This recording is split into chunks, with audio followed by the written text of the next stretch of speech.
1 year ago today, during a historic winter storm, the Texas power grid failed.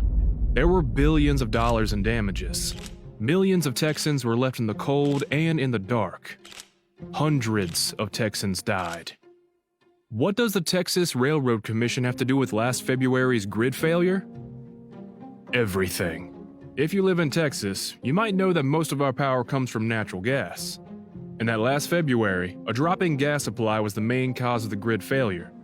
The Texas gas supply is regulated by the Texas Railroad Commission, and its commissioners knew our gas production was at risk if the weather got cold.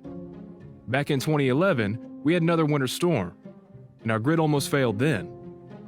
Following that storm, experts warned that Texas's gas supply was not prepared for cold weather. It was the Railroad Commission's job to make sure Texas's gas producers winterized. But they did nothing.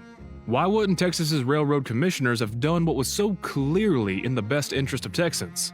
Well, it might be the fact that 70% of their campaign contributions come from the same oil and gas executives they're supposed to be regulating. So, when the 2021 storm hit, Texas's gas supply still wasn't prepared. The commissioners' donors made billions, and the campaign contributions kept flowing. But Texans, they were left in the dark. And now it's been 12 months. And what have the commissioners been doing?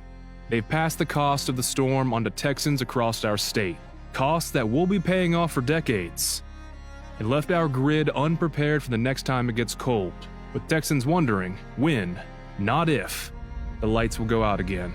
At least this time, we'll know exactly who to blame.